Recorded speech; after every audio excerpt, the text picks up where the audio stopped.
उसकी मिसाल बड़ी दी जाती है तैयब अर्दोगान की कि जब फ़ौज ने उनको निकाल दिया था तो उन्होंने ट्रस्ट किया था एक अब्दुल्ला, उनके नंबर 2 थे अब्दुल्ला गुल, ठीक है ना। अब्दुल्ला गुल को उन्होंने पार्टी का अपना क्या कहते हैं, उनको पहले प्रेसिडेंट प्राइम मिनिस्टर बनाया, फिर उनको प्रेसिडेंट भी बनवाया।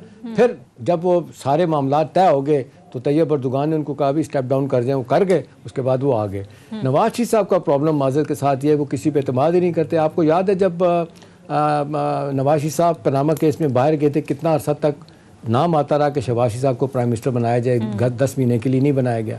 उनको पार्टी का लीडर भी देखिए, बात ये सीधी सी बात है सोनिया कि नवाज शरीफ साहब चाहते हैं, और माजरत के साथ कुछ लोग ये भी कहते हैं कि जी कलसूम नवाज साहबा मरूमा जो है ना, वो भी नहीं चाहती थी कि भाई के पास से जाए पार्टी, ज़्यादा जाए दूसरी तरफ जाए। अच्छा। और यही नवाज शरीफ साहब चाहते हैं कि बेटी के पास इख्तियार है। मेरा अपना ख्याल है बहुत बुरे फंस गए हैं, उनको समझ नहीं आ रही, डैमेज हो रही है, समझ नहीं आ रही कि उनको क्या जाए। देखें जिस तरीके से शहबाज साहब काम कर सकते हैं, कुछ लोगों का ख्याल है कि इलेक्शन कराने में जीतने में वो माहिर हैं। ये इलेक्शन आज़ाद कश्मीर का हो, ये आपका सियालकोट का हो, और जिस तरीके से हमजा साहब भी पीछे रहे, नुकसान हुआ। अभी देखें ना, दबे दबे जो हमें खबरें मिलती हैं, जो लोग मिलते हैं वो ये कहते हैं कि बहुत नुकसान हो रहा है।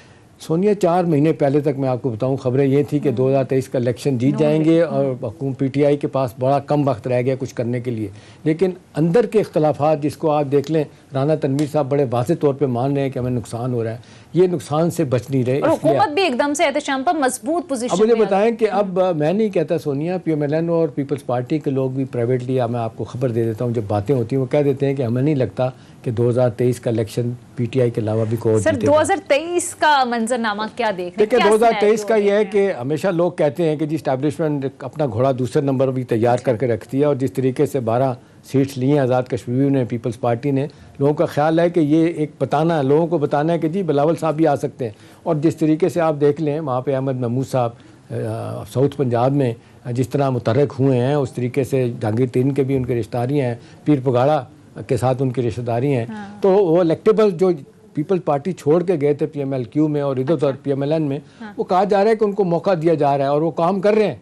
जरदारी साहब ये सारे काम कर रहे हैं। अब उनका मसला ये है, जिस तरह आप देख रहे हैं कराची पे फोकस कर रहे हैं, उनका ख्याल है कि 13-14 जो MNS की सीटें हैं, एक सीट उन्होंने जीत के बता दिया कि वो they can come back, stage come back, they can stage come back. तो वो आप देख लें, अगर मेरा अपना ख्याल है कि सिंध रूरल से वो बड़े मार्जिन से इस्तीफा जीते हैं। हाँ। 2013 के इलेक्शन से ज़्यादा उनको सिंध रूरल से सीटें मिली हैं। अगर सिंध रूरल उनका इंटैक्ट रहता है पीपल्स पार्टी का, और 12-13 में से वो 7-8 सीटें कराची की निकालने में कामयाब होते हैं, वो इलेक्टेबल साउथ पंजाब के जो 12-13 इंपॉर्टेंट सीटें हैं वो लेते हैं।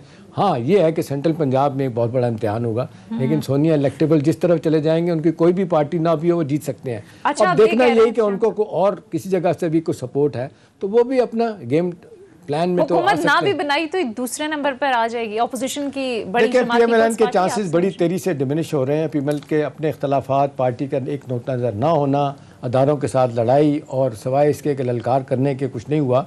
नतीजतन यह है कि आज पार्टी के अंदर भी आप देख लें, लेकिन साहब अभी 2 साल बाकी हैं, हो सकता है कि ये कम बैक कर लें, शहबाज शरीफ को अगर हैंड ओवर कर लेते हैं तो फिर मामलात बदल सकते हैं। देखिए अब ये लेटेस्ट तब्दीली जो आई है ना, ये भी तो आप देख लें, डे टू डे बुनियादों पे इनकी पॉलिटिक्स चेंज होती है। मरियम साहबा ने बड़े वाज़ेह तौर पे आपको याद कहा था कि जी पार्लियामेंट के मामला जो है ना वो देखेंगे शहबाज शरीफ, और PDM और बाकी सियासी चीज़ें मैं देखूंगी।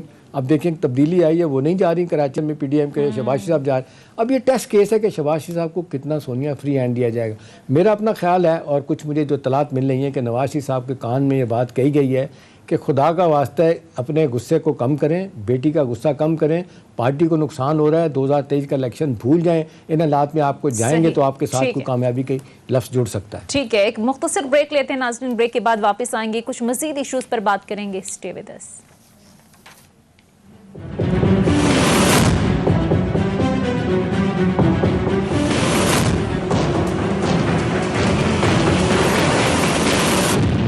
ब्रेक के बाद खुशामदी। एहतशाम साहब अब जरा बात कर लेते हैं रूलिंग पार्टी की। सर PTI के लिए आप क्या समझते हैं, क्या चैलेंजेस जो हैं वो आप बाकी रह गए? PTI के लिए चैलेंज जो हो सकता था पॉलिटिकल पार्टीज़ की तरफ से, उनके ओपोनेंट की तरफ से, वो तो ऑलमोस्ट ख़त्म हो गया है। देखिए अब आज बड़ी खबरें हैं कि जी नवाज शरीफ साहब के साथ रब्ता फजल रहमान ने किया या इन्होंने उनके साथ किया और रिवाइव करने की बात, तो ये सिर्फ वो कहते हैं प्लेइंग टू द गैलरी, लोगों को बताने के लिए।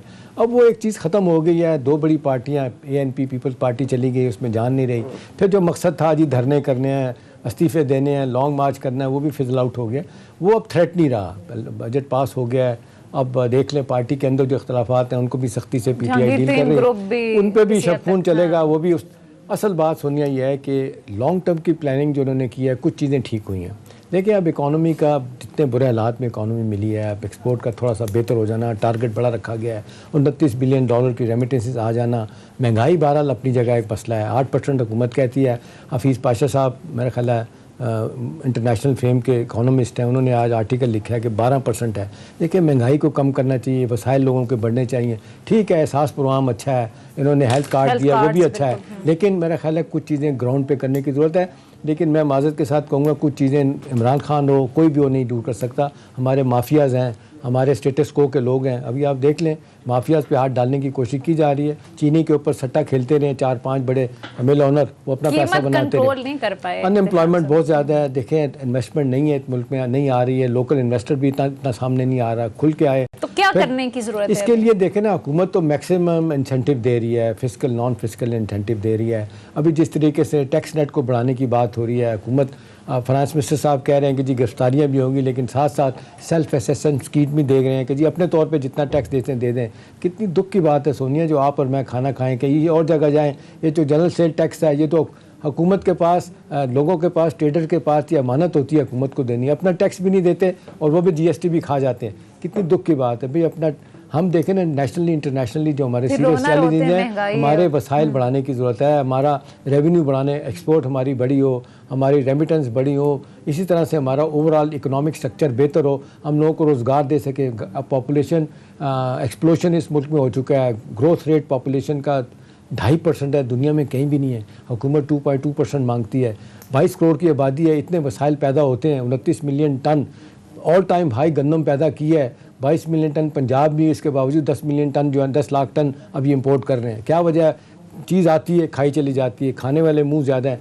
उसको भी देखना चाहिए। ईरान ने, बांग्लादेश ने क्लर्जी के साथ मिलकर किस तरह पॉपुलेशन ग्रोथ रेट को कम किया, एक ये मसला है। दूसरा ये है कि मेरा ख्याल है जो हुकूमत को सोनिया शॉर्ट टर्म में करना है, रेवेन्यू बढ़ाया जाए, लोगों को इंसेंटिव दिया जाए। और ख़ास तौर पे देखें जिस तरह बिजली बार बार बढ़ रही है, पेट्रोल बार बार बढ़ रहा है, IMF वर्ल्ड बैंक के साथ मामला ठीक नहीं हो रहे। कोई हुकूमत को आउट ऑफ द बॉक्स सोच के कोई रिलीफ देने की सोचनी होगी, वो होगी।